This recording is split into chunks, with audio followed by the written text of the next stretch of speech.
Hi, I'm Robin Elander with Global Good Impact, and I'm here with one of my favorite people, Betsy Gallery, a friend and colleague, and a phenomenal mosaic artist. Welcome. How are you doing? I'm doing well, thank you. Great. So Betsy has worked on many different large-scale mosaic projects here in Santa Barbara and in a number of different locations. Betsy, can you tell us a little bit about some of the projects that you worked on, maybe a few highlights? One of my favorite projects was a couple of years ago out at UCSB, where in the front of a big new building for marine science, I did a 13-foot diameter mosaic of some of the ocean critters and some of the islands and the kelp forest, which was a very important part of the Department of Marine Science out there. And that was very exciting and involved a lot of research, looking up all different kinds of fish and ocean currents and ocean colors, something that I didn't know that much about until then. That's one of my things I like about doing projects that involve research, is that I learn so much. So you have to do a lot of research as well as really planning out your project, not only just the physical mosaic making, but the timeline with some of these major projects is pretty significant. And there's also often a competitive process to if it's a public art project. Can you talk about some of your experience with some of that competitive process that you've experienced? Yes, as a matter of fact, for that UCSB project, there was a request for proposals for which we were paid, and they offered it to about 4 or 5 local artists, mosaic artists.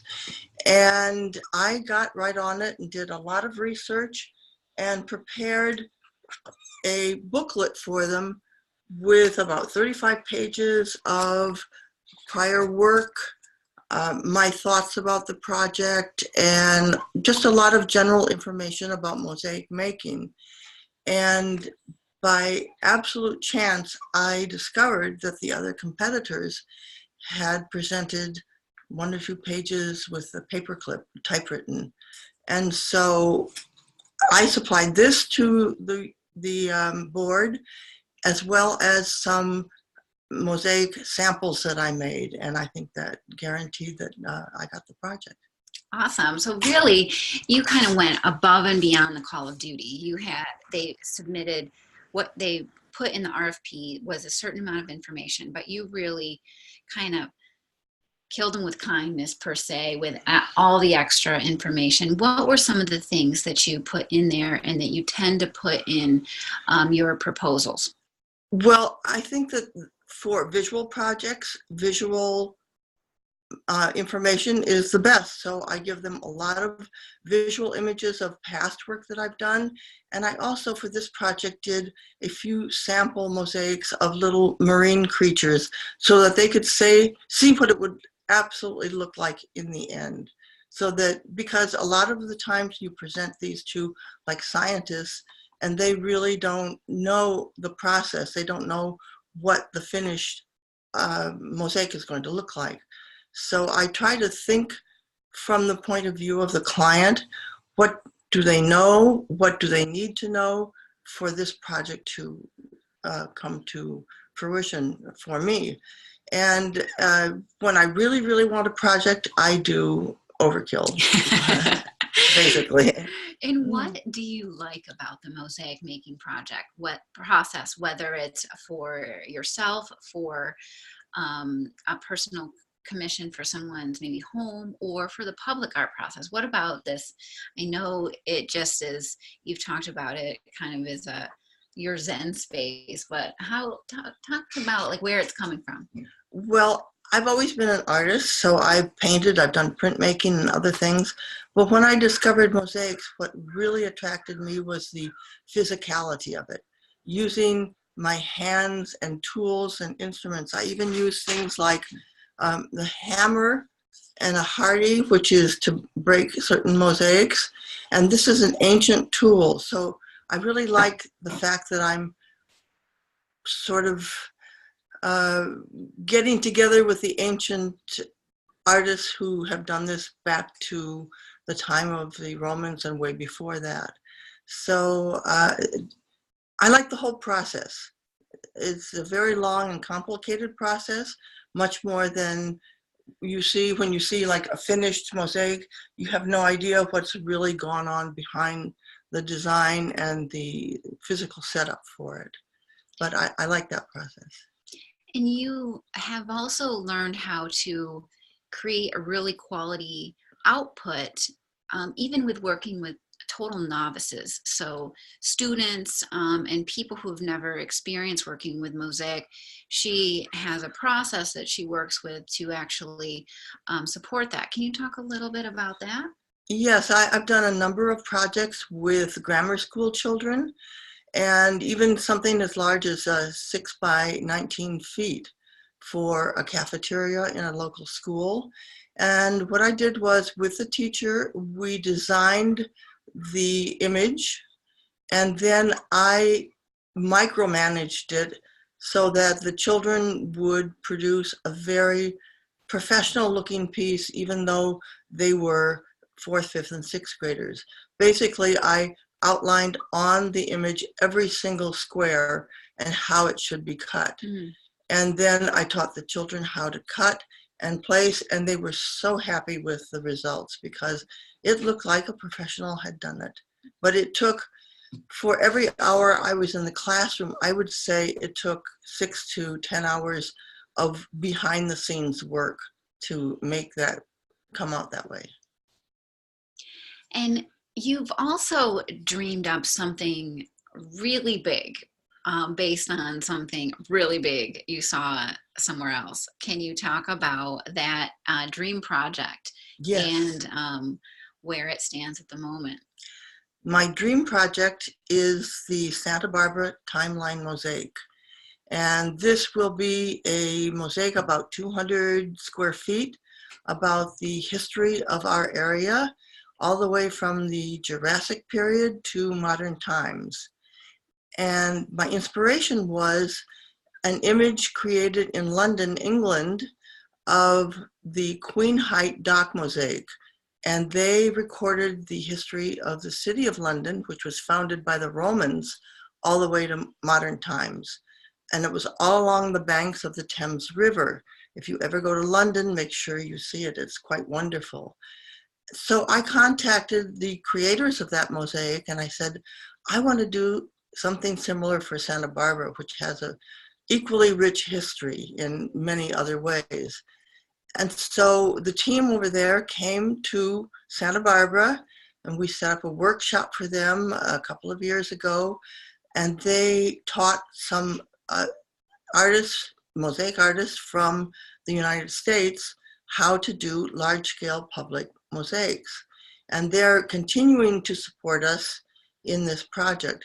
So once we got all the information, our team, Robin and I, got all the information about what went into the making of the mosaic in London, I had put together, again, my overkill, this large booklet of all kinds of information about the Queen Height mosaic and how it could be replicated successfully here in Santa Barbara. And I presented it to the mayor back in 2017. And she referred me to other people, and it has snowballed since then. So that's back where I met you, and yes. You had brought something similar to me to share your ideas, and that's when Betsy invited me to serve as project manager for this, and kind of just the fact that she had already created these documents and the already did some significant research and has all of this experience made me excited to get involved, but also felt like over time that we've been able to really present this well to a number of different people. So we are currently in the middle of the process of a major large-scale project called the Santa Barbara Timeline Mosaic that she's been dreaming up and now I'm supporting. And so we have created a number of different documents, including this brochure, some flyers, and this piece is actually one of the pieces that she's made as a sample of one of the historical elements. You tell this story so well, so tell us about this guy. This is the Santa Rosa Island pygmy mammoth. One of the wonderful things that I learned about when I was researching for this project is it turns out our Santa Rosa Island has the bones of a pygmy mammoth. And the story is, the scientific story is that these large Columbian mammoths that were on the mainland way back 100,000 years ago began to eat up all the vegetation on the coast.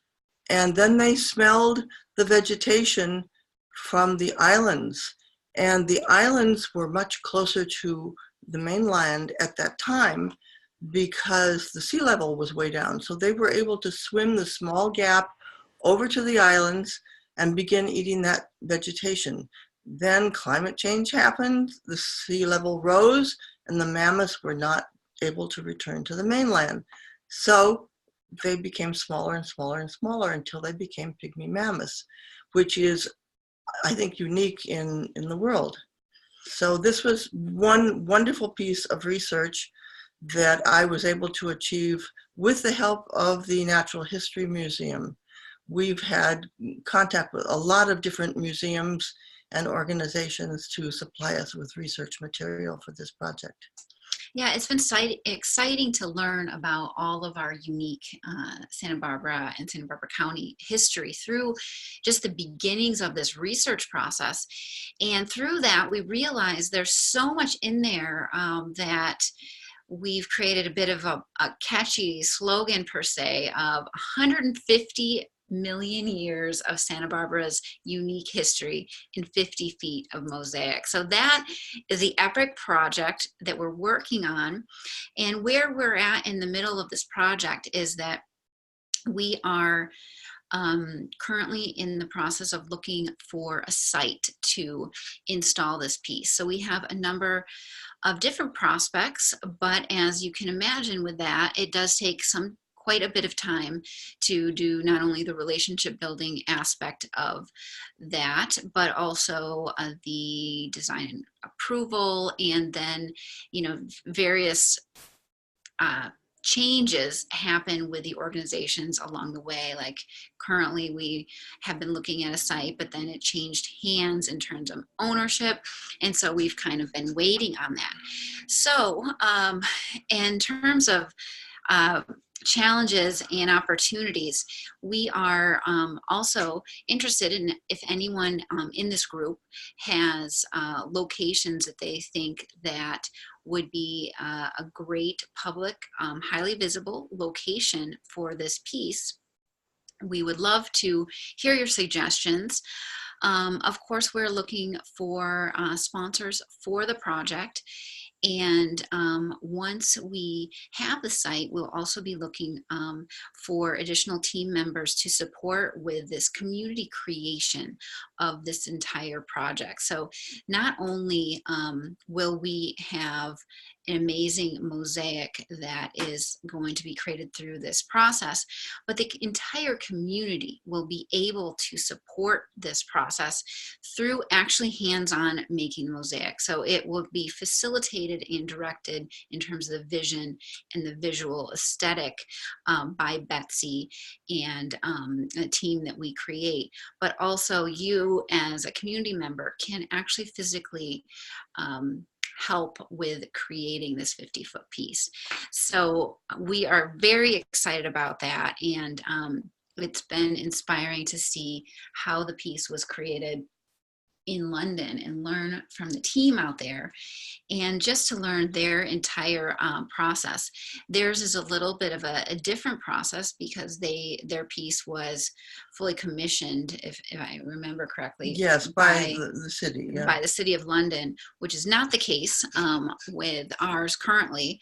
So it's a different kind of a process. We are starting from the ground up, creating we have a fiscal sponsor through Fractured Atlas.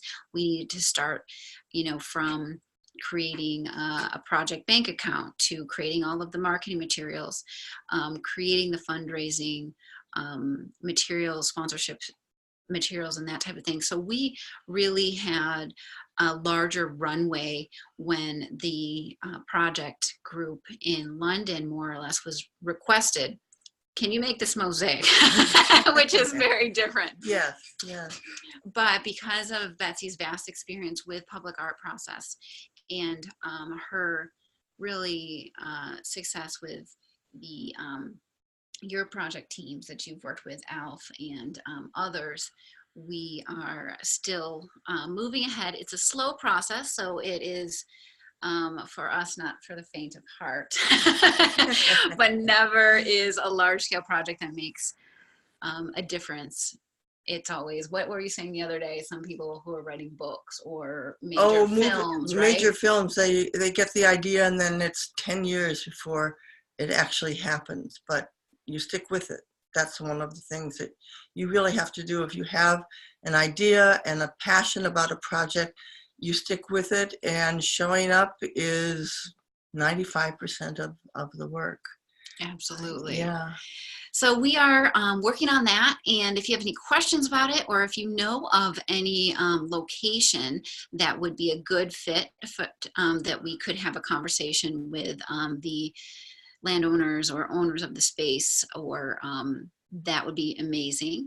And then also, if you are interested in, learning more about mosaic making, or would like a incredible mosaic made for your home or venue, this is an amazing lady who has done so many great projects, and she has some of those on her website at elizabethgallery.com, correct? That's right, yeah. Yeah, so she's got a lot of those pieces there that you can see that she's made in town. And just mention a couple of the other locations that you have mosaics around the area. I did the seal of the city of Santa Barbara. Can you believe that? She did the seal of the city. That is incredible. Which is right now at the sea landing where the tour boats come in.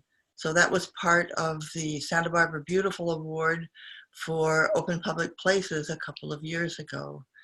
I've got a big mosaic out at the Santa Barbara County Fire Department on Cathedral Oaks Road.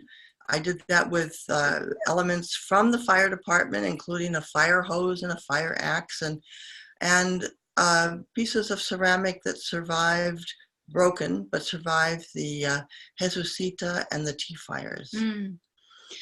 Well, congratulations on all of what you've done. It's amazing to just see your work around town. And every now and then I'm walking at the beach at Henry's. I'm like, that's Betsy's work. Oh yeah, Henry's Beach has another piece I did with at-risk teens and other community members.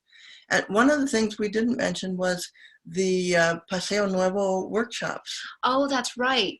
You talk a little bit about that. I'm going to plug in the computer because I'm worried it's going to die, but please, Okay. that was a really fun workshop, and I'll let Betsy chat about that while I plug in my computer real quick.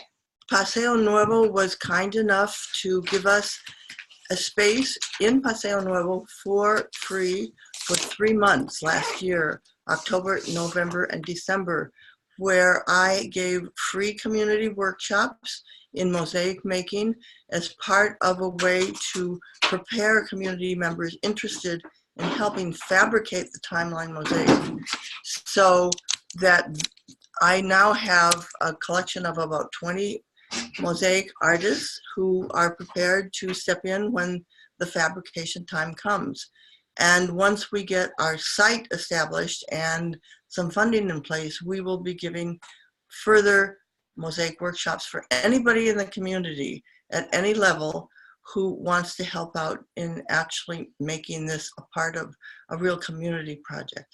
And speaking of community, all of these projects have a significant element of community. It's whether it's research to make sure that it's the right fit for the community, or it's community engagement or involvement, or it's really working with stakeholders and community leaders to find the right space or to support a project like this. So I think the biggest thing about events and also large scale project management is, is taking the time to build a community, whether that be your team or to connect with the people that you're working literally in community, whether they're coming to your mosaic making workshops. They're they're the people that the project is for, and ultimately they're your stakeholders. And so through that, they can be your biggest champions. And that is a big part of the project that we're working on, is building those relationships, building those champions, building those individuals that can speak on our behalf as we grow this project. Through the Paseo Nuevo workshop, the students in those courses, they created their own mosaic that now is theirs, their house. They have a nice quality piece that they learned the entire process how to make. It was by donation, so it was a very inexpensive workshop. And we also, during that time, requested anyone who wanted to sponsor the process. So it was kind of a combination of a give back and a opportunity for people to engage at a higher level. So these are different ways that we've learned that have worked well. And we're also curious for people in this course, what ways have you done something similar and grown initiative at a large scale that really has taken some time? And how have you kind of managed that sort of start and stop type process? Because we've had a lot of real forward movement, but we've also had some pause points that we need to sort of navigate around. So we're in kind of one of those spots where we do have a lot of forward movement, but we also are in some aspects of doldrums, and we're kind of just trying to make it all happen. So I'm curious, as for people in this course, what has worked for you. Do you have anything else you'd like to share before Yes, we? it occurred to me during this workshop in Paseo Nuevo, which was several times a week over a period of 3 months, some students from the local continuation school dropped in and really liked what we were doing and said, "Can you bring this project to our school?" So I worked with their art teacher and with the students at the school. We made the wonderful Firebird, which is the mascot of the Santa Barbara Continuation School. So now in their lobby is this wonderful, huge mosaic of a Firebird created by the students at the Continuation School. And it was just because some of the students happened to drop in at the workshop. So one thing leads to another when you're doing these community projects. And Didn't you also find another commission as part of that through the soup kitchen, or sort of? yes, I forget how that soup kitchen link came, but I also did the logo for the new organic soup kitchen, which is now right near where the farmers market is, in that building, the front of which is on Anacapa Street. So I think where we're trying to go with this conversation is that we just put a stake in the ground, and we have been continuing on with exploring and navigating opportunities as they come. And when one thing doesn't work out, we kind of pivot and look around for other opportunities, and meet and gain new relationships along the way. And we are continuing that process. So if you would like to be part of our team in some way, whether it's a volunteer or to support this process with either just your ideas or your time or energy, or your funds, if you're able to contribute, we would love your participation. So thanks so much for joining us. Any last things you want to share? Well, since this is directed for women primarily. Actually, this course has men in it. This is a Oh, it has men in it too. yeah. Okay. This is the large scale online project management course is co-ed. Got it. Okay. But in spite of that, for women, I know that those of us who are maybe older than Robin, I have this concept of prime time in which I do the things that are really important when I'm feeling most alive and fresh. And I leave everything else, including the dishes and making the bed and sweeping the floor and cleaning the drawers and all those things that women of my generation generally felt they had to do before they got to the real stuff. That stuff sits on the back burner. I think that's so great that you mentioned that, because you are continuing to work on major projects and come up with new great ideas and do a lot of stuff that sometimes, I hope you don't mind me saying, that people your age just might not do. They don't want to do it, and you've taken care of yourself in so many different ways. I know you go to Pilates all the time. You're taking care of yourself.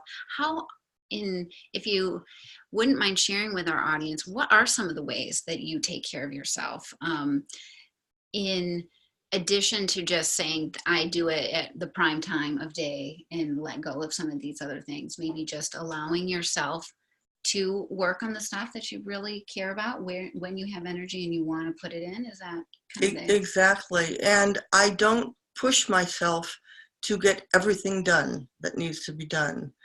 Sometimes the dishes will sit for 3 days. If I'm working on a project and I want to be out there and that's what I care about, the dishes will always be there. But so I do that. I go to Pilates. Now I'm actually in a weight loss program, which will help my knees because I want to keep doing this until I'm 100 or more. That's awesome. And I think you also mentioned earlier, you know what you can do best, and you are a phenomenal mosaic artist. But she doesn't want to do the technology stuff. She hands that over to me, and that makes sense. And then exactly, you do what you do best, and you have to know what you do best and what you struggle with. And for me, anything that's digital is a big struggle. Social media is like, it does not exist for me. So all of that I hand to people who know how to do it so that I don't have to struggle mentally or physically or time-wise with it. It's too frustrating. So do what you know best and farm out the rest of it. Nice. Because somebody else knows about it and loves to do it. And you got to even rhyme there, so that's awesome. Yeah. All right. Thank you, fabulous lady. This has been fun, and we'll see you in the studio. Yes. All right.